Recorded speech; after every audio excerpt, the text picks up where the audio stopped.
Hello everyone, welcome to home science classes. Home science classes में आपका स्वागत है। कैसे हैं आप?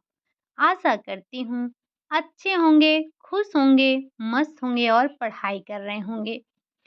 आपको पता है कि कल हमने स्टार्ट किया है अपने फैमिली को पढ़ना, यानी कि फैमिली क्या है, फैमिली की आवश्यकता क्या है, फैमिली के कार्य क्या हैं, फैमिली का अर्थ क्या है, परिभाषाएँ क्या हैं, इन सारी चीज़ों को कल हमने देखा था।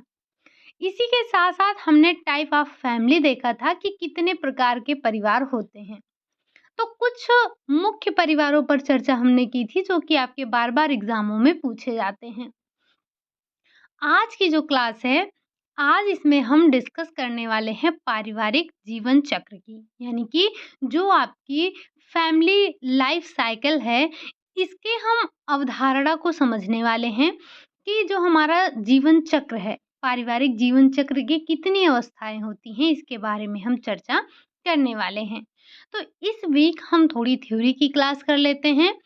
आपको अभी से मैं बता दूँ कि संडे को हम प्रैक्टिस करेंगे या क्वेश्चन करेंगे आरडीए के।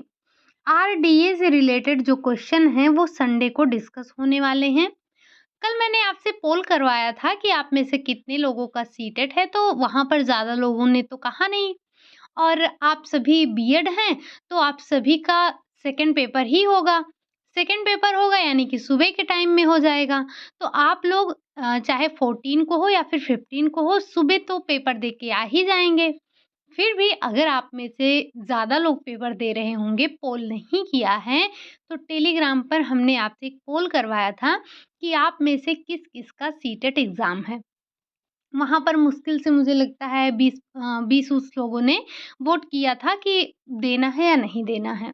तो अगर आप में से ज़्यादा लोगों का एग्ज़ाम होगा तो एक बार आप कमेंट करिएगा। हम ये आरडीए वाला जो क्वेश्चन है किसी और दिन डिस्कस कर लेंगे, और अगर आपको चाहिए होगा तो हम 14 और 15 अपना क्लास ऑफ रख देंगे। आप एग्ज़ाम दे के आना, उसके बाद हम डिस्कस करेंगे।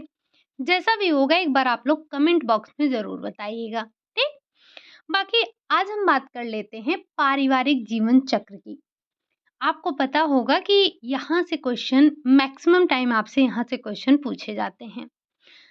आप हम थोड़ा-सा डिस्कस करेंगे पारिवारिक जीवन चक्र के बारे में। आप सभी को पता है कि पारिवारिक जीवन की समस्या, जिसमें कि व्यवस्थापन समस्या भी आती है, इसको जानने और समझने का महत्व पारिवारिक जीवन चक्र की जो धारणा है, उससे है। हर परिवार व्यक्तिगत रूप से भिन्न होता है। क्या आपका परिवार आपके पड़ोसी का परिवार एक जैसा है? नहीं। तो हर परिवार में व्यक्तिगत भिन्नता पाई जाती है, लेकिन ये अपने जीवन इतिहास में समान अवस्थाओं से गुजरते हैं। मतलब इनका जो व्यक्तिगत परिवार होगा वो भले ही भिन्न हो, लेकिन ये जो पारिवारिक जीवन चक्र की अवस्थाएँ हैं, इन अवस्थाओं को हर व्यक्ति पार करता है, या इन अवस्थाओं से हर परिवार गुजरता है। तो थोड़ा-सा हम समझते हैं कि ये पारिवारिक जीवन चक्र के बारे में जो आपके ग्रास और कैंडल हैं, इन्होंने क्या कहा है, थोड़ा-सा हम इनके बातों पर ज़िक्र कर लेते हैं। अगर हम बात करें ग्रास एवं कैंडल की, परिभाषा है, तो आपको ज़ाहिर-सी बात है कि थोड़ा अपने दिमाग में रखना है। इन्होंने कहा कि परिवार 2 संबंधित छोटे व्यक्तियों से आरंभ होता है। परिवार का प्रारंभ कहाँ से होता है? परिवार जब एक लड़का और लड़की का विवाह होता है, तब वहीं से उनका परिवार प्रारंभ होता है। तो इन्होंने कहा कि परिवार 2 संबंधित छोटे व्यक्तियों से आरंभ होता है। अपने विस्तृत अवस्था में वो वृद्धि करता है और अंत में फिर वह 2 वृद्ध व्यक्ति आ जाते हैं। मतलब इन्होंने बताया कि जो परिवार का निर्माण होता है या परिवार का जो आरंभ होता है, वो 2 व्यक्तियों से होता है, जिसमें एक पुरुष होता है और एक महिला होता है। जब ये विवाह नामक संस्कार से एक बंधन में बंधते हैं, तब इनके परिवार का निर्माण हो जाता है या आरंभ हो जाता है। उससे पहले ये अपने माता-पिता के परिवार के सदस्य होते हैं। फिर इनके इनके जो इनका परिवार का निर्माण हुआ है, उसमें इनके बच्चे होते हैं, बच्चे भी अपना सेटल होते हैं। बच्चे सेटल होकर चले जाते हैं, यही 2 व्यक्ति लास्ट में अकेले वापस बच जाते हैं। तो वही इन्होंने बताया कि परिवार 2 छोटे व्यक्तियों से आरंभ होता है, अपने विस्तृत अवस्था में वृद्धि करता है और अंत में यही 2 व्यक्ति वृद्ध जो व्यक्ति हैं यही दोनों बच जाते हैं। अब ये जो आपकी पारिवारिक जीवन चक्र की अवधारणा है, इस धारणा का विकास कैसे हुआ थोड़ा-सा हम इसके बारे में समझते हैं, फिर हम बात करेंगे इनकी जो अवस्थाएँ दी गई हैं, जहाँ से हमसे बार-बार क्वेश्चन पूछे जाते हैं। ठीक? चलिए, अब बात कर लेते हैं इसके धारणा के विकास के बारे में कि जो आपकी पारिवारिक जीवन चक्र की धारणा है, इसका विकास कैसे हुआ, कैसे नहीं। 18वीं शताब्दी की बात की जाए तो 18वीं शताब्दी के अंत में अर्थशास्त्रियों का लिखते समय स्पष्ट रूप से उपयुक्त क्रम नहीं था। साथ ही धन का उपयोग पारिवारिक जीवन चक्र के समय में कैसे होता है, ये वो लिख नहीं पाते थे। क्रम नहीं इनको पता था, ना ही वो लिख पाते थे। और 1902 में, ये 18वीं शताब्दी की बात हो रही है, फिर 1902 का जो दौर आया, 1902 में एक इंग्लिशमैन जिनका नाम राउंट्री था, उन्होंने इंग्लैंड के यॉर्क में अपना अध्ययन प्रकाशित करवाया, जिसमें उन्होंने विभिन्न अवस्था में होने वाली आवश्यकताओं का तुलनात्मक विवरण दिया। नाम ध्यान रखेंगे राउंट्री का। उन्होंने इसे एक चित्र के माध्यम से प्रस्तुत किया, जिसमें उन्होंने ये बताया था कि इन अवस्थाओं में बच्चों की पारिवारिक या बच्चों की परिवार पर निर्भरता या फिर कह सकते हैं आत्मनिर्भरता किस तरह से परिवर्तित होता है, इस बात को उन्होंने बताया। जैसे अगर हम ये समझें कि एक विशिष्ट दंपत्ति जिनकी आय केवल आवश्यक आवश्यकताओं को पूरा करने के लिए है, जब उनके बच्चे जन्म ले लेते हैं, तो उन पर किस प्रकार ये भार बन जाता है। मतलब उनकी जो आय है उसको बढ़ाना पड़ेगा। अब जब उनके बच्चे आ जाते हैं तो उनका ये भार कैसे जुड़ जाता है, जिसका अर्थ है कि उनकी आय लंबे समय तक आवश्यकताओं को पूरा करने के लिए पर्याप्त नहीं होता है।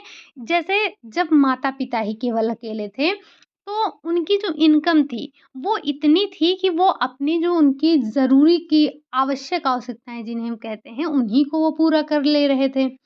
लेकिन फिर उन्हीं उसी में बच्चों ने जन्म ले लिया, तो जब बच्चों ने जन्म ले लिया, तो क्या जितना उनकी आय थी उतने में वो अपनी आवश्यक आवश्यकताओं को पूरा कर सकते थे? नहीं कर सकते थे। तो जब इनका ये भार तब तक चलता रहा जब तक कि वे बच्चे बड़े होकर परिवार में अपना योगदान नहीं देने लगे। फिर इसके बाद ये आय उस समय पर्याप्त हो जाती है जब बच्चे अपना घर छोड़कर चले जाते हैं, वही जो और वो बच्चे अपना आत्मनिर्भर बन जाते हैं। इस जो ये जीवन चक्र चला, इन्होंने बहुत थोड़े में समझाया, ये जो जीवन चक्र चला अंत में वही दंपत्ति की आय अर्जित करने की क्षमता भी घट जाती है, जिसका मतलब ये हो जाता है कि आय परिवार की आवश्यकताओं के लिए पर्याप्त नहीं होता है। तो इन्होंने ऐसे ही बताया कि जैसे भिन्न-भिन्न अवस्थाओं में जो आय की आवश्यकता है वो भिन्न-भिन्न होती है। ठीक?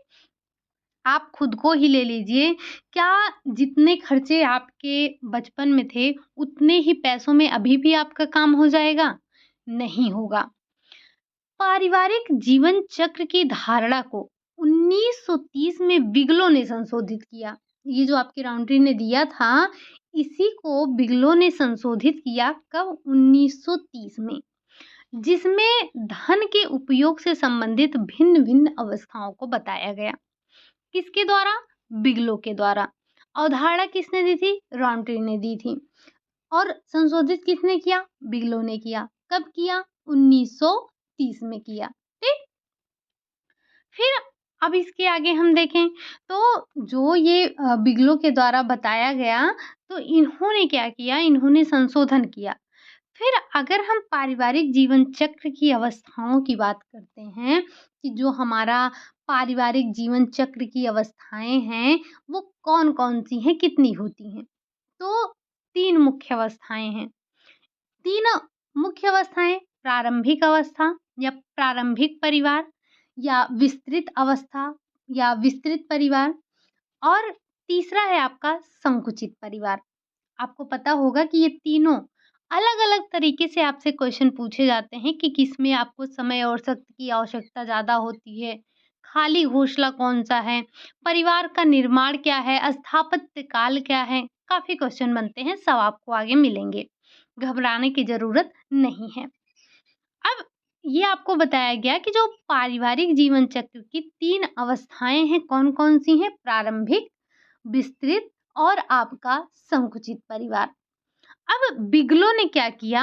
बिगलो ने इन तीनों अवस्थाओं को आगे चलकर और संशोधित कर दिया, और इन जो आपकी 3 अवस्थाएँ थी, इन 3 अवस्थाओं को 9 उप अवस्थाओं में विभाजित कर दिया, जिसमें से आपके 8 ही अवस्थाओं का वर्णन मिलता है, या 8 आपकी जो उप अवस्थाएँ हैं, इन्हीं को माना जाता है, इन्हीं को हम जानते हैं, इन्हीं को हम पढ़ते हैं और यहीं से आपसे क्वेश्चन पूछे जाते हैं। सबसे पहले इन्होंने जो अवस्था बताई थी, इसमें जो प्रारंभिक अवस्था है, इसको हम स्थापत्य काल कहते हैं। अब देखिए, यहाँ से आपको उप-अवस्थाएँ मिल रही हैं। जैसे जो आपका प्रारंभिक अवस्था था, या जिसे हम प्रारंभिक परिवार कह रहे थे, उसकी एक उप-अवस्था है, यानी कि उसको हम स्थापत्य काल कहते हैं। आगे इन्होंने जो विस्तृत परिवार बताया, विस्तृत परिवार को इन्होंने कई भागों में विभाजित किया। एक तो ये आपका हो गया, इसी के साथ-साथ इन्होंने 4 उप-अवस्थाएँ बताई थी जो आपका विस्तृत परिवार है। पहला इसमें क्या है? शिशु पालन और पूर्व स्कूल अवस्था। दूसरा है आपका प्रारंभिक विद्यालय, तीसरा है आपका उच्च विद्यालय और चौथा है आपका महाविद्यालय। फिर इन्होंने 4 अवस्थाएँ बताई। इन्होंने संकुचित अवस्था को भी 4 उप अवस्थाओं में वर्गीकृत किया, जिसमें आपका आता है बच्चों की व्यावसायिक शिक्षा, समायोजन का काल आता है। ये आप एक साथ ही रख लीजिएगा, ठीक? और साथ में इन्होंने आर्थिक पुनर्योजन का काल बताया और सेवानिवृत्त बताया। ये इन्होंने क्या बताया, ये इन्होंने जो बिगलो महोदय थे, इन्होंने जो पारिवारिक जीवन चक्र की 3 अवस्थाएँ दी गई थी, उन्हीं 3 अवस्थाओं को इन्होंने उप अवस्थाओं में वर्गीकृत कर दिया और इन्होंने अलग-अलग बता दिया, ठीक? मतलब उप अवस्थाओं के रूप में वर्गीकृत कर दिया। अब अगर आप, क्या इतना ही समझना आपके लिए काफ़ी है? नहीं, इतना तो हमें रटना ही है, इतना तो हमें ध्यान ही रखना है। यहाँ से क्वेश्चन पूछे जाते हैं। ये आप एक में ही करिएगा इसे, ठीक? बच्चों की व्यावसायिक समायोजन का काल, ये आप एक साथ ही रखेंगे, ठीक? अब अगर हम एक-एक करके समझ लें, ये जो आपकी अवस्थाएँ हैं, ये जो आपके बिगलो हैं, बिगलो ने पारिवारिक जीवन चक्र को 3 अवस्थाओं में वर्गीकृत किया। ये आपने देखा कि जो प्रथम अवस्था है, बड़ा साधारण सा पूछा जाता है, पारिवारिक जीवन चक्र की प्रथम अवस्था कौन-सी है? तो प्रारंभिक अवस्था कहते हैं। द्वितीयक अवस्था कौन-सी है? तो उसे हम विस्तृत अवस्था के नाम से जानते हैं। तीसरी कौन-सी है? तो उसे हम तृतीयक अवस्था के नाम से जानते हैं। अब जब ये 1930 में बिगलो महोदय ने जो वर्गीकरण किया था, इसका एक चार्ट है, अगर आप इसे यहाँ से देख सकें, तो ज़्यादा अच्छा होगा। फिर हम एक-एक करके बात कर लेते हैं। ये जो आपका प्रारंभिक अवस्था है, इसको बिगलो महोदय ने 3 उप अवस्थाओं में विभाजित किया। 1 मिनट, यस। जो आपके बिगलो महोदय हैं, इन्होंने प्रारंभिक अवस्था को 3 उप अवस्थाओं में वर्गीकृत किया, जिसमें पहला आता है परिवार का निर्माण, दूसरा आता है समायोजन, तीसरा आता है संतानोत्पत्ति। और ये जो आपका संतानोत्पत्ति है, यहाँ पर जो प्रारंभिक अवस्था है, वो समाप्त हो जाती है। उसके बाद आपका आता है विस्तृत अवस्था। इसमें ऐसा कोई एज ग्रुप नहीं दिया गया है कि इतनी एज से इतनी एज तक, जैसे बाकी आपके विकास की अवस्थाएँ दी गई हैं, शैशवावस्था, वृद्धावस्था, मध्यावस्था, प्रौढ़ावस्था, किशोरावस्था, जो भी अवस्थाएँ हैं, उनका एक टाइम पीरियड दिया गया है। बट इसमें ऐसा कुछ नहीं दिया गया है, तो ये लोड आपका थोड़ा-सा कम है कि आपको समय नहीं याद रखना है। बट हाँ, ये आप ध्यान रखेंगे कि जैसे जब बच्चों की उत्पत्ति हो गई, संतान की उत्पत्ति हो गई, तब ये जो आपका प्रारंभिक अवस्था है यहीं पर समाप्त होकर आपकी विस्तृत अवस्था चालू हो जाती है, जिसमें आप सहस्वावस्था को रखते हैं या जिसे हम स्कूल पूर्व की अवस्था कहते हैं।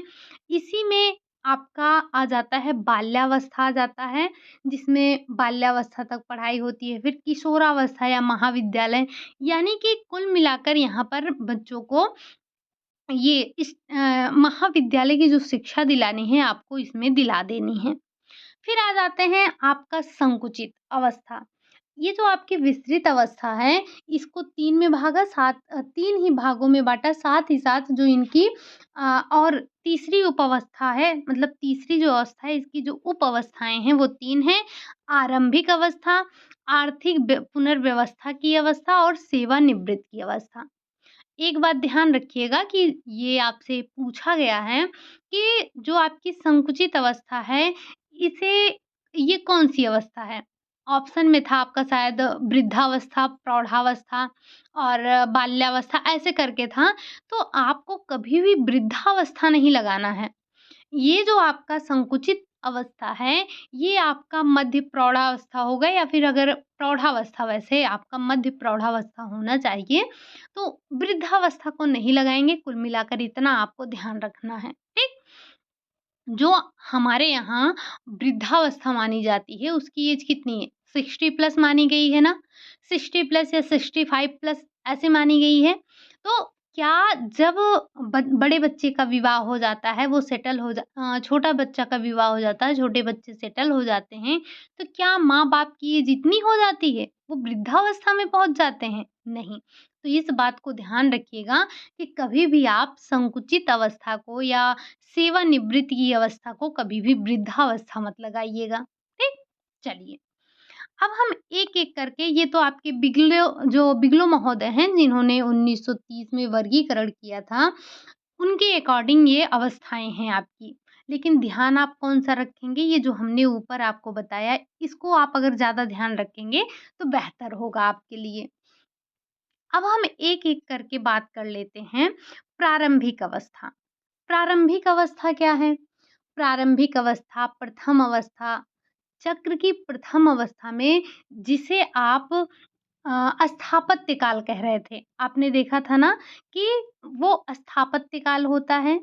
तो ये जो आपका प्रारंभिक काल है या प्रारंभिक अवस्था है, जिसे हम स्थापत्य काल कहते हैं, ये ना केवल व्यवस्थापन समस्याएँ सामना करता है, बल्कि ये ऐसा क्षण होता है जब 2 व्यक्ति पारिवारिक जीवन की स्थिति में योगदान देते हैं। यहाँ पर होता क्या है, तो यहाँ पर एक महिला और एक पुरुष का विवाह होता है या नव-दंपत्ति कह सकते हैं, होते हैं जिनका विवाह नामक संस्कार होता है और यहाँ से उनके जीवन का आरंभ होता है या उनके परिवार का आरंभ होता है, सॉरी, यहाँ पर परिवार की बात हो रही है। और विवाह से पहले क्या होता है, तो वो अपने माता-पिता के परिवार के सदस्य होते हैं। उनका अपना खुद का परिवार नहीं होता है, खुद का परिवार तभी माना जाता है जब उनका विवाह होता है, ठीक? इसमें आपको समायोजन बहुत करना होता है, इसीलिए हम इसे समायोजन का काल भी कह देते हैं। आपको पता होना चाहिए कि जब आप कहीं भी जैसे इस चीज़ का सामना आप में से काफ़ी लोग कर चुके होंगे, जब हम कहीं पर नए-नए जाते हैं, तो हमें वहाँ पर काफ़ी समायोजन करना होता है क्योंकि जहाँ पर एक लड़की विवाह करके जाती है, लड़के का तो नहीं, लड़के का क्या क्या समायोजन करना है, लड़का तो अपने ही परिवार में है। तो जब एक लड़की एक पुरुष के घर जाती है, तो वहाँ पर उसे कई चीज़ों का समायोजन करना पड़ता है, हालाँकि लड़के को भी करना पड़ता है। तो ये समायोजन की अवस्था होती है दोनों के लिए, पुरुष और महिला, दोनों के लिए ही ये समायोजन की अवस्था कहलाती है। तो ध्यान रखेंगे चाहे आपसे स्थापत्य काल कहा जाए या आपको यहाँ पर प्रारंभिक अवस्था पूछी जाए, ठीक है, सब एक ही हैं। समायोजन कहाँ-कहाँ करता है तो आर्थिक समस्याएँ आती हैं, उनका समायोजन तो करना ही करना है। मतलब हर एक तरह से वहाँ पर समायोजन ही करना होता है। फिर हम बात कर लेते हैं, इसे हम स्थापत्य काल भी कहते हैं। स्थापत्य कला नहीं ये काल होगा, ठीक? स्थापत्य क्या है? स्थापत्य काल है आपका। तो स्थापत्य काल हम इसे कहते हैं। दीर्घकालिक लक्ष्य ये जो आपकी अवस्था है या जिसे हम प्रारंभिक अवस्था कह रहे हैं, इसमें क्या होता है दीर्घकालिक लक्ष्य बनाए जाते हैं या हम कह सकते हैं लक्ष्यों का निर्धारण किया जाता है इस अवस्था पर। कार्य की आदत, यहाँ पर कार्य की आदत डालना पड़ता है। साथ ही साथ उत्तरदायित्वों का विभाजन। तो इस अवस्था में आपके उत्तरदायित्वों का भी विभाजन किया जाता है। ये जो आपकी अवस्था है, ये आपके उत्तरदायित्वों का विभाजन यहाँ पर होता है। सबसे आप कह सकते हैं यहाँ पर कार्यों की आदत डालनी पड़ती है। दीर्घकालिक लक्ष्यों का यहीं पर निर्धारण करना पड़ता है। साथ ही साथ ये स्थापत्य काल है, समायोजन का काल है। आप इसे और क्या-क्या नाम दे सकते हैं, ठीक? आप जैसे अगर हम ग्रास यूंग कैंडल की बात करें तो इन्होंने एक परिभाषा के माध्यम से बताया है कि प्रथम अवस्था में ये जो आप विशेषताएं देख रही हैं इनके परिभाषा से निकली है।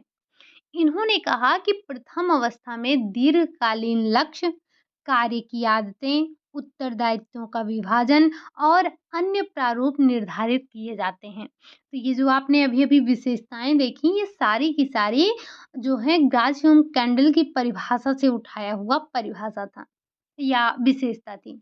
वहीं अगर हम इरिन ओपेनहीम की बात कर लें, तो इन्होंने कहा कि प्रत्येक व्यक्ति को संभवतः अपनी अभिवृत्तियों, मूल्यों और आदतों को इस प्रकार संशोधित करने की आवश्यकता होती है, ताकि उसमें आपस में कार्यात्मक संबंध स्थापित हो सकें। जीवन की प्रारंभिक अवस्था में दंपत्ति जो होते हैं, वो मिल-जुल कर अपनी विभिन्नताओं को स्वरूप या एक रूपता देने का प्रयास प्रारंभ करते हैं और ऐसे जीवन का तरीका खोजते हैं जिनसे कि दोनों ग्रहण कर सकें, ठीक? तो यहाँ पर वही जो जब 2 लोग अलग-अलग समुदाय से आकर मिल रहे हैं, तो यहाँ पर समायोजन की आवश्यकता अधिक होती है, ठीक? अब अगर हम बात करें विस्तृत अवस्था यानी कि दूसरी अच्छा सॉरी अभी हमने आपको पहले ये कहा था कि जो आपका प्रारंभिक अवस्था है, वो आपका कहाँ पर समाप्त होता है? शिशु आगमन पर। या वही बात हो गई, तो जो आपकी विस्तृत अवस्था है, जिसे हम विस्तृत परिवार या प्रारंभिक परिवार की अपेक्षा ये काफ़ी लंबा होता है या कह सकते हैं ये सबसे लंबा होता है और ये आपका प्रथम शिशु के जन्म से ये जो आपके प्रथम शिशु का जन्म हो रहा है, यहाँ से बच्चे के घर छोड़ने तक का समय रहता है। मतलब ये जो आपका इसमें जब शिशु जन्म लेता है, तब ये आपकी अवस्था शुरू होती है, ठीक? शिशु के आने के पूर्व तक आपकी प्रारंभिक अवस्था होती है और शिशु के आगमन पर ये आपकी विस्तृत अवस्था प्रारंभ हो जाती है। कब तक चलेगी ये? जब तक बच्चा घर नहीं छोड़ देता है। घर नहीं छोड़ने का मतलब ये थोड़ी ना होता है कि घर छोड़कर चला जाए।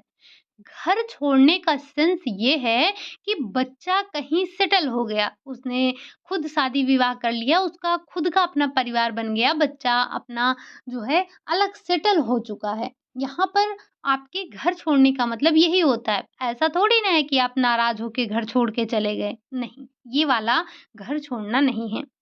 इसमें होगा क्या? इसमें जैसा कि आपको हमने पहले ही बताया कि शिशु का आगमन होगा, यानी कि यहीं से ये अवस्था प्रारंभ भी होगी। शिशु का पालन-पोषण किया जाएगा, उसके बाद उसको प्राथमिक शिक्षा दी जाएगी, माध्यमिक शिक्षा होगी, यहाँ पर विश्वविद्यालय की शिक्षा होगी, व्यावसायिक शिक्षा भी यहाँ पर दिया जाएगा। तो ये इसी अवस्था की विशेषता है, साथ ही साथ व्यावसायिक समायोजन भी होगा। पूछा जाता है आपसे कि सबसे लंबा चलने वाली अवस्था है या सबसे लंबी अवधि तक चलने वाली अवस्था है, तो यही आपका है सबसे लंबी अवस्था चलने वाला। यहाँ पर बड़े बेटे के सेटल होने यानी कि वही जैसे अभी हमने कहा कि बच्चे के आगमन से शुरू होता है, तो जब तक वो बच्चा अपना घर नहीं छोड़ देता, सेटल नहीं हो जाता, तब तक ये अवस्था चलती है। सबसे ज़्यादा पैसा लगता है, सबसे ज़्यादा समय लगता है।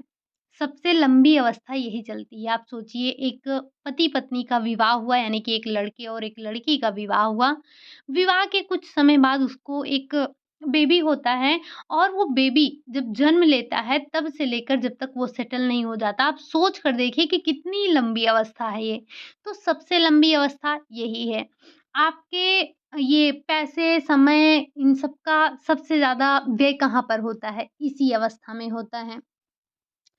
प्रारंभिक स्कूल की अगर हम बात करें या प्राथमिक स्कूल अवस्था में कोई विशिष्ट मद पर व्यय नहीं होता है या व्यय नहीं बढ़ता है, पर कुछ वस्तुओं की माँग बढ़ जाती है, महँगे उपकरण जैसे साइकिल वग़ैरह लेना होता है, आवश्यक हो जाता है, स्कूल के सामान हो गए, इन सब चीज़ों की बढ़ोतरी हो जाती है। तो पैसे की बढ़ोतरी जैसे बच्चा जन्म लेता है, तो यहाँ पर भी आपको समस्याओं का सामना करना पड़ता है। जैसे आर्थिक समस्या सबसे पहले आपके सामने है कि पैसे की ज़्यादा आवश्यकता होती है। तो जैसे जब बच्चे ने जन्म लिया, शिशु है, उसका पालन-पोषण करना हुआ, सबसे पहले बात हम शिशु की कर लेते हैं। तो आगमन से ही पैसे की, समय की, शक्ति की, सबकी बढ़ोतरी हो जाती है यहाँ पर। बढ़ोतरी इन द सेंस कि लगना स्टार्ट हो जाता है। अब बच्चे ने जन्म लिया है, तो उसकी जो पूर्व स्कूल की शिक्षा है, उसके पालन-पोषण पे जो खर्चा है, चिकित्सा का पैसा है, यहाँ सब चीज़ें ज़्यादा लगती हैं। आपके पास समय बच्चे के लिए पूरा होना चाहिए, आपके पास धन भी होना चाहिए, शक्ति भी अधिक लगती है। इसी के साथ-साथ अगर जैसे संयुक्त परिवार में हैं, फिर तो ठीक है, थोड़ी देर कोई जैसे दादा-दादी हैं, ले लिए बच्चे को, चाचा-चाची हैं, बुआ हैं, फैमिली जो जॉइंट होती है तो उसमें काफ़ी लोग होते हैं, तो बच्चे की देख-रेख करना आसान होता है। लेकिन जब वहीं आप एकल परिवार में रहते हैं, एकांकी परिवार होता है तब दिक्कत होती है, ठीक? अब प्राथमिक शिक्षा यहाँ पर बहुत ज़्यादा खर्च तो नहीं होता है, लेकिन फिर भी बच्चे की जो कुछ स्कूल की आवश्यकताएँ होती हैं, फ़ीस भले ही कम है, लेकिन उनकी और भी आवश्यकताएँ हैं बच्चे के लिए। जैसे छोटा है बच्चा तो उसके लिए वैन की व्यवस्था करवाना कि बच्चा कैसे आएगा-जाएगा या उसके लिए साइकिल वग़ैरह लेना। तो ये सारी चीज़ें उनके खेल के सामान को लेना, तो ये सारी चीज़ें होती हैं, तो इसमें भी खर्च लगता है। फिर हम बात कर लेते हैं माध्यमिक स्तर पर। तो उच्च स्कूल या माध्यमिक स्तर पर अवस्था जो होती है इसमें व्यय में वृद्धि हो जाती है। अब यहाँ से बच्चे का जो है पैसा इसमें ज़्यादा लगने लगता है। महाविद्यालय या विश्वविद्यालय की बात करें तो यहाँ सब बहुत ज़्यादा पैसे लगते हैं। बच्चों की उच्च शिक्षा में बहुत ज़्यादा पैसे लगते हैं। विशेषकर अगर हम बात कर लें कि बच्चे बाहर रहकर पढ़ाई कर रहे हैं तो इसमें भी जो है काफ़ी पैसे लगते हैं और धन की आवश्यकता यहाँ पर ज़्यादा होती है। इसी के साथ-साथ अगर उनका व्यावसायिक समायोजन भी करना होता है, तो ये सारी चीज़ें आपकी ये जो सेकंड अवस्था है जिसे हम क्या कह रहे हैं, जिसे हम विस्तृत अवस्था के नाम से जान रहे हैं, यहाँ ये हो जाता है आपका। अगर कभी भी पूछा जाए सबसे अधिक समय, सबसे अधिक धन, ये इन सब की आवश्यकता किस अवस्था में है? तो हम ज़ाहिर-सी बात है कि तुरंत बताएँगे जो हमारी विस्तृत अवस्था है, उसमें इन सब चीज़ों की अधिक आवश्यकता होती है। ये अवस्था स्टार्ट कब होती है? तो जब जो बच्चा है, पहला बच्चा जन्म लेता है तब से स्टार्ट होता है, शिशु आगमन से स्टार्ट होता है और बड़े बेटे के यानी कि जो पहला बच्चा है उसके सेटल होने तक ये अवस्था आपकी चलती है।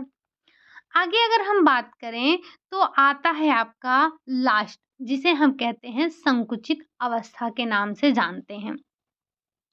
अब ये संकुचित अवस्था क्या है? तो ये थर्ड अवस्था है, जो हमारा पारिवारिक जीवन चक्र का तीसरी अवस्था है, वो क्या है? संकुचित अवस्था है।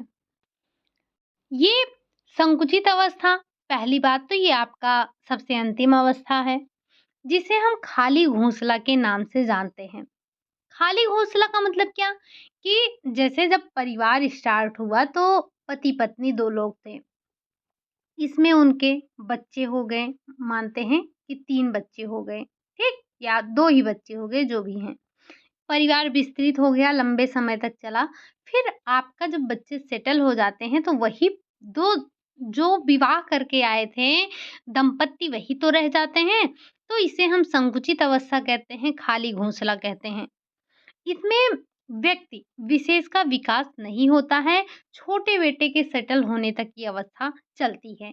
सेवानिवृत्त होता है, मतलब इसमें जब बच्चे जैसे विस्तृत अवस्था है तो उसमें बच्चों का खर्चा पानी आपको देना है। जो 2 दंपत्ति हैं, एक दंपत्ति है जो, उनको देना है। लेकिन जब ये आपका संकुचित अवस्था आ गया, बच्चे सेटल हो रहे हैं, तब उतना आप ये आपकी सेवानिवृत्ति का समय होता है। साथ ही साथ पुनर्नियोजित होता है ये, पुनर्नियोजन की अवस्था होती है ये, ठीक? तो ये आपने पारिवारिक जीवन चक्र की अवस्थाएँ पढ़ी, जिसमें ये बिगलो महोदय के द्वारा बताई गई कुछ अवस्थाएँ थी। अब हम चलते हैं थोड़ा-सा, समझते हैं कि जो हमारे इरीन ओपेन हीम हैं, इन्होंने पारिवारिक जीवन चक्र की 4 अवस्थाएँ बताई और इन्होंने बहुत सही बताया। इन्होंने वही बताया जो पहले इन्होंने कहा कि एक अकेला व्यक्ति होता है, हम और आप अकेले हैं, मतलब एक अकेला व्यक्ति है, फिर उस वो 9 दंपत्ति बनता है, यानी कि एक स्त्री और एक पुरुष मिलकर एक परिवार बनाते हैं। देन ये उसके बाद आता है विस्तृत परिवार। ये इनका अकेले का परिवार था। फिर इन्होंने बताया कि जब विस्तृत परिवार जो होता है, जैसे जिसमें बच्चे वग़ैरह हो जाते हैं, शिशु का आगमन हो जाता है, वही आपका विस्तृत अवस्था है और लास्ट में इन्होंने भी वही संकुचित अवस्था को बताया। तो इन्होंने कुल मिलाकर पारिवारिक जीवन चक्र की 4 मुख्य अवस्थाओं का ज़िक्र किया। इन्होंने एक अकेले व्यक्ति को भी बताया कि एक परिवार जो पारिवारिक जीवन चक्र है, वहाँ से स्टार्ट होता है जब एक अकेला व्यक्ति होता है। उसके बाद 9 दंपत्ति आते हैं, यानी कि एक स्त्री और एक पुरुष का विवाह होता है। देन विस्तृत परिवार आता है जिसमें उनके शिशु का आगमन होता है और लास्ट में इन्होंने भी बताया कि संकुचित परिवार आता है। तो अलग-अलग लोगों ने अपने-अपने हिसाब से बताया था। अब ये तो हमने बात कर ली कि किसने परिवार के जो जीवन चक्र हैं, उसको कितनी-कितनी अवस्थाओं में बताया था। तो थोड़ा-सा आप बिगलो महोदय के द्वारा जो बताया गया समय था, उसके बारे में ध्यान रखेंगे कि किस समय किस टाइम पर उन्होंने ये वर्गीकरण दिया था, तो समय है 1930 का। अगर धारणा की बात की जाएगी तो राउंडी महोदय का नाम याद रखिएगा बस। ये दोनों चीज़ तो आपको ध्यान ही रखना है। और आपको पता है कि इरीन ओपेनहीम ने जो बताया वो 4 हैं, एकल परिवार, मतलब एक अकेला व्यक्ति, 9 दंपत्ति, विस्तृत परिवार और संयुक्त परिवार। यद्यपि सभी परिवार की इन अवस्थाओं में की जाने वाली गतिविधियाँ काफ़ी समान होती हैं, फिर भी सब में व्यक्तिगत आवश्यकताओं, अभिरुचियों के कारण इनमें काफ़ी भिन्नता भी देखने को मिलती हैं। जैसे जैसे पूर्व स्कूल अवस्था में सभी पालक अपने बच्चों की देखभाल एक विशेष ध्यान देते हैं, लेकिन फिर भी पालक अपने बच्चों की देख-रेख एक ही तरीके से नहीं कर पाते हैं, ये आप सभी जानते हैं। जैसा कि अभी आपने देखा कि व्यक्तिगत भिन्नताएँ ज़रूर पाई जाती हैं, ठीक? तो ये आपने व्यक्तिगत भिन्नताओं का टॉपिक देख लिया, सॉरी मतलब पारिवारिक जीवन चक्र की जो अवस्थाएँ हैं, उनको आपने ध्यान रख लिया। अब ये तो आपका समाप्त हो गया जो पारिवारिक जीवन चक्र की अवस्थाएँ हैं। लेकिन कुछ चीज़ें हैं जिन्हें आपको ध्यान रखनी है, तो अब चलते हैं हम आपके रट्टा मारने वाली चीज़ों पर। जिसमें सबसे पहले हम बात करेंगे स्वतंत्रता पूर्व के विवाह एवं परिवार से संबंधित अधिनियम। जो पहले के कुछ अधिनियम थे, कुछ एक्ट थे, जिनको आपको ध्यान रखना है, तो इसे आप थोड़ा-सा ध्यान रखेंगे। सबसे पहले हम बात करेंगे सती प्रथा। यहाँ पर जो चीज़ें आपको जितने अधिनियम दिए गए हैं, इनको ऐसे के ऐसे आपको ध्यान रख लेने हैं, याद रख लेने हैं। आपके एग्ज़ाम पॉइंट ऑफ व्यू से ये इम्पोर्टेंट हैं। अगर हो सके तो इन्हें कहीं न कहीं नोट डाउन कर लीजिएगा, ठीक? और आप सभी से ये रिक्वेस्ट है कि आप सभी एक बार अगर नहीं देखे हैं, अभी भी आपके पास बहुत समय है। अगर आपने अभी तक होम साइंस की बुक नहीं खोली है तो उसके लिए तो हम कुछ कह नहीं सकते आपसे, लेकिन फिर भी आपके पास अभी भी अगर हम छोड़ दें, कुल मिलाकर जो भी आपके दिसंबर के 15 दिन बच रहे हैं, बाकी आपके 90 दिन उधर, कुल मिलाकर अगर हम 100 दिन की भी बात करें तब भी 100 दिन बहुत होते हैं। अगर आप एक-एक क्लास को अच्छे से देख जाते हैं, सुन लेते हैं, अपने माइंड में बैठा लेते हैं, तब भी आपका काम हो जाएगा। लेकिन उसके लिए आपको आज से पूरे के पूरे अपने 4 अप्रैल तक, मतलब 3 अप्रैल तक आपको एकदम हिलना-डुलना नहीं है, बस आपको अपनी पढ़ाई करते रहना है, ठीक? तो ऐसा हो सकता है, लेकिन अगर आप अभी भी कुछ नहीं पढ़ना चाहते हैं, तो हम कुछ कर नहीं सकते हैं। बाकी हमने आपके लिए फ्री में सारा मटेरियल आपको प्रोवाइड करवा दिया है, बस अब देरी है तो आपके पढ़ने की। आप जितना मेहनत कर सकते हैं, कर लीजिए। क्योंकि जितनी चीज़ें आपको मिली हैं, उतनी ही सारी लोगों को मिली हैं। जितने भी लोग हमसे जुड़े हुए हैं, सबको हमने एक ही जैसी क्लास प्रोवाइड करवाई है। अब आप में से कौन कितना मेहनत करता है, इस चीज़ को देखना बाकी है। बाकी हमने आपको पहले ही बोल दिया कि हम इस संडे को आरडीए के क्वेश्चन करने वाले हैं, लेकिन उसमें भी रियायत कर दी जाएगी अगर आप लोग सीटेट का एग्ज़ाम दे रहे हैं तो। क्योंकि सीटेट का एग्ज़ाम जो है आपका सैटरडे और संडे को होना है। तो हम रुक जाएँगे, 3 दिन आपके पास है, आप पूरा रिवीज़न कर डालिए अपने सीटेट का ही। उसके बाद आप बताइएगा, हम प्रैक्टिस कर लेंगे, ठीक? बाकी जैसा भी होगा आज और कल में आप हमें कमेंट कर दीजिएगा। अब हम बात कर लेते हैं कि जो स्वतंत्रता पूर्व के विवाह और परिवार से संबंधित कुछ अधिनियम थे जिसे हमें याद कर लेने हैं। 8-10 अधिनियम हैं, आपको ध्यान रख लेने हैं। पहले अधिनियम की अगर हम बात करें, सती प्रथा निरोध अधिनियम, और ये शायद हमने आपको जब योजनाएं कुछ पढ़ाई थी तो वहां पर हमने इस चीज को डिस्कस किया था। अगर हम सती प्रथा निरोध अधिनियम समय 1829, ये चलाया किसके द्वारा गया था? अंग्रेजों द्वारा चलाया गया कोई पहला अधिनियम था। प्रयास इसमें किया था राजा राम मोहन राय ने। कार्यकाल किसका था? तो लॉर्ड विलियम बेंटिक का कार्यकाल था। 3 पॉइंट यहाँ से ध्यान रखेंगे। फिर हम बात कर लेते हैं भारतीय दासता अधिनियम, जो कि 1843 का है। इसी में अगला अधिनियम है जाति निर्योग्यता निवारण अधिनियम 1850। थोड़ा-सा बस अधिनियम का ध्यान रखिएगा, बाकी यहाँ पर कुछ आपको विशेष नहीं पढ़ना है, क्योंकि आप यहाँ सोशियोलॉजी नहीं पढ़ रहे हैं कि आपको इनके बारे में डिटेल में पढ़ना हो, ठीक? हिंदू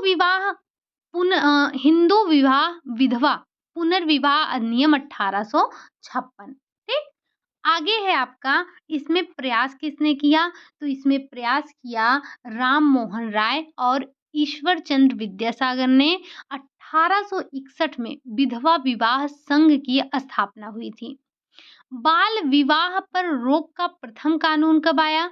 तो वो आपका आया 1860 में, जिसमें लड़की के विवाह की उम्र क्या दी गई थी? 10 वर्ष। लेकिन फिर 1891 में बढ़ाकर इसको 12 वर्ष कर दिया गया। राय हरविलास शारदा की सिफारिश पर 1929 में ये हुआ था। फिर क्या हुआ था कि बाल विवाह आपसे पूछा जाता है, शारदा एक्ट 1929, तो आप चाहे बाल विवाह निरोध अधिनियम 1929 कहें या इसी को हम शारदा एक्ट के नाम से जानते हैं। ये टर्म आपको एग्जाम में बार-बार मिलते हैं। ये कानून के रूप में 1 अप्रैल 1930 को लागू हुआ, जिसमें लड़की के विवाह की उम्र 14 वर्ष और लड़के की विवाह की उम्र 18 वर्ष रखा गया था। फिर आता है आपका हिंदू विवाह अधिनियम 1955। ये आपसे बार-बार पूछा जाता है। हिंदू विवाह अधिनियम कब? 1955। इसमें लड़की की उम्र 15 वर्ष रखा गया, वहीं लड़के के विवाह की उम्र जो है वो 18 वर्ष रखा गया। भारत सरकार के द्वारा ये बाल विवाह अवरोध अधिनियम 1978 आया। इसमें लड़की की उम्र 18 वर्ष और लड़के की उम्र 21 वर्ष कर दिया गया। ये आपसे पूछा जाएगा कि किस अधिनियम में लड़की की उम्र विवाह की 18 वर्ष रखी गई? तो कब रखी गई? बाल विवाह अवरोध नियम अधिनियम 1978। इसी में कुछ अधिनियम और हैं आपके, जिसमें आपका आता है कन्या बाल हत्या निरोध अधिनियम 1870 है। विशेष विवाह अधिनियम 1872, ये संशोधित होता गया 1923 और 1954। हिंदू उत्तराधिकार अधिनियम कब आया? 1929 में आया। हिंदू ज्ञानोपार्जन अधिनियम 1930। तो ये कुछ अधिनियम थे जिनको आपको ध्यान रख लेना है। ये आपके विवाह से संबंधित, परिवार से संबंधित कुछ अधिनियम थे, तो इन्हें आपको ध्यान रख लेना है। बहुत नहीं है, शायद से 8 या 10 अधिनियम हैं जिसको आपको ध्यान रख लेना है, ठीक?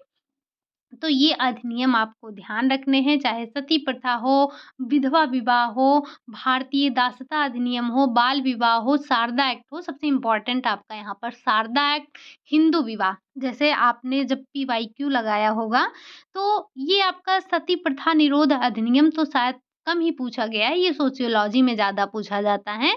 बट फिर भी हमें यहाँ पर ये तीनों क्वेश्चन ध्यान रखे हैं, हालाँकि 4 क्वेश्चन हैं। पहला कि सती प्रथा निरोध अधिनियम 1829 है। अंग्रेज के द्वारा ये चलाया गया कोई पहला अधिनियम था। प्रयास इसमें राजा राम मोहन राय ने की थी और कार्यकाल उस टाइम पे लॉर्ड आपका विलियम बेंटिक का था। फिर आपको ये हिंदू पुनर्विवाह वाला ध्यान रखना है, हिंदू विधवा पुनर्विवाह 1856 ध्यान रखना है। प्रयास किसने किया? तो इसमें आपके राम मोहन राय तो थे ही, साथ ही साथ ईश्वर चंद्र विद्यासागर भी थे। और 1861 में पूछा जा सकता है कि विधवा विवाह संघ की स्थापना कब हुई? तो 1861 में हुई। इसी के साथ-साथ आप ध्यान रखेंगे बाल विवाह पर रोक का प्रथम कानून, तो वो 1800 आपका 60 है। ये आपसे शारदा एक्ट पूछा जाता है 1929। और यही जैसे जो आपका बाल विवाह अवरोध अधिनियम है 1829, यहीं पर आप देखेंगे इनके जो राजा राम मोहन राय हैं, यहाँ पर शायद हम लिखना भूल गए हैं। तो जो राजा राम मोहन राय हैं, इन्होंने भी बाल विवाह का विरोध किया था। लेकिन बस इनका जो टाइम पीरियड था वो 1929 ना होकर 1829 था, इस बात को आप ध्यान रखिएगा। फिर आप ध्यान रखेंगे क्या? कहाँ पहुँचे थे? शारदा एक्ट तो आपने ध्यान ही रख लिया। और इस बात को भी ध्यान रखिएगा कि ये लागू कब हुआ था? तो 1 अप्रैल 1930 को हुआ था। साथ ही साथ इसमें जो विवाह की उम्र दी गई थी, लड़की की 14 वर्ष और लड़के की 18 वर्ष। लेकिन लड़कियों की 18 वर्ष कब की गई, इस बात को भी आपको ध्यान रखना है। और ये क्वेश्चन तो आप भूल ही नहीं सकते हैं, हिंदू विवाह अधिनियम आपसे बार-बार पूछा गया है 1955। आपने अगर नेट का क्वेश्चन भी देखा होगा, तो देखा होगा एक तरफ अधिनियम दे दिया, एक तरफ सन दे दिया, आपको मिलान करना है। ऐसे ही आपके अगर उपभोक्ता की बात की जाए, जो उपभोक्ता संरक्षण अधिनियम है, तो उसमें भी आपसे इसी तरह से क्वेश्चन पूछे जाते हैं। एक तरफ आपको सन दे देता है, एक तरफ आपको अधिनियम दे देता है, मिलान करने के लिए दे देगा। या फिर 4 आपको दे दिया और पूछेगा इसमें से कौन सुमेलित हैं, 4 आपको दे दिया, इसमें से कौन नहीं सुमेलित है। क्वेश्चन किसी भी तरह से फ्रेम हो सकता है, या आपसे पूछ लिया गया कि हिंदू विवाह अधिनियम कब आया? तो किसी भी तरह से आपसे क्वेश्चन पूछा जा सकता है और ये हम आपको बार-बार बताते हैं। बाल विवाह बाल विवाह अवरोध अधिनियम 1978 आया, जिसमें लड़की की उम्र 18 वर्ष की गई और लड़के की उम्र 21 वर्ष की गई विवाह की। बाकी आप ये भी ध्यान रख लेंगे कि कन्या बाल हत्या निरोध अधिनियम कब आया, विशेष विवाह अधिनियम कब आया, हिंदू उत्तराधिकार अधिनियम कब आया, साथ ही साथ हिंदू ज्ञानोपार्जन अधिनियम 1930। इतना आप अधिनियम ध्यान रखेंगे। और साथ ही साथ जो अभी आपने पारिवारिक जीवन चक्र के बारे में पढ़ा है, वहाँ से क्वेश्चन आपसे पूछे जाते हैं बार-बार, तो इस चीज़ को भी आप थोड़ा-सा ध्यान रखेंगे, ठीक? आज कल आपने क्या पढ़ा था? कल आपने पढ़ा था पारिवारिक जीवन परिवार के बारे में आपने पढ़ा था कि परिवार क्या है, परिवार के अर्थ को आपने समझा था। परिभाषाओं को देखा था, विशेषताएँ देखी थी, परिवार के प्रकार देखे थे। आज की क्लास में आपने पारिवारिक जीवन चक्र को समझा कि किन अवस्थाओं से होकर ये पारिवारिक जो जीवन है वो गुजरता है। हर परिवार हर परिवार की ये अवस्थाएँ होती हैं। कल की क्लास में आपको क्या पढ़ना है? याद नहीं आ रहा है, टॉपिक आपका बन चुका है, यानी कि आपकी जो पीडीएफ है वो तैयार हो चुकी है। परिवार से ही रिलेटेड है आपका, विवाह पढ़ना है कल आपको। कल आप पढ़ेंगे विवाह। क्या पढ़ेंगे? कल आप पढ़ेंगे विवाह, सर्वमंगल मांगल्ये शिवे सर्वार्थ साधके क्या होता है? जो भी होता है। तो कल हम पढ़ने वाले हैं विवाह के बारे में, विवाह कितने प्रकार के हैं और आपने देखा होगा कि विवाह से काफ़ी क्वेश्चन पूछे जाते हैं, ठीक? कल आपका ये जो समाज वाला टॉपिक है, सामाजिक व्यवस्था वाला टॉपिक है, कल इसको हम समाप्त कर लेंगे और नेक्स्ट डे आपका देखेंगे वही जो आपके व्यवस्थापन है। टाइम मैनेजमेंट हो गया और एनर्जी मैनेजमेंट हो गया, मनी मैनेजमेंट हो गया। इन सारे टॉपिक को हमें करना है वर्क सिम्प्लिफिकेशन। ये बड़े ही इम्पोर्टेंट टॉपिक हैं। तो सबसे पहले तो हम अभी 2 टॉपिक और करेंगे, उसके बाद अगर आप कहेंगे तो छुट्टी करेंगे 2 दिन की। नहीं तो अगर ज़्यादा लोगों का एग्ज़ाम नहीं होगा तो हमारी क्लास कंटिन्यू चलती रहेगी। आज के लिए बस यही इतना रखते हैं। क्लास आपको कैसी लगी? अगर अच्छी लगी हो तो लाइक करिएगा, चैनल पर पहली बार आए हैं तो सब्सक्राइब करिएगा, साथ ही साथ कमेंट करना ना भूलिएगा कि कितना आपने आज सीखा। आपको जो भी अगर कोई क्वेश्चन पूछा गया होगा तो उसको भी कमेंट करिएगा, अदरवाइज़ बताइएगा ज़रूर कि आपको क्लास कैसी लगी? आपने क्या कुछ यहाँ से सीखा या नहीं सीखा, ठीक? चलिए फिर मिलते हैं नेक्स्ट क्लास में, तब तक के लिए खुश रहिए, मस्त रहिए, पढ़ाई करते रहिए, प्रैक्टिस वगैरह लगाते रहिए, रिवीजन करते रहिए, समय बहुत ज़्यादा नहीं है, ठीक? चलिए।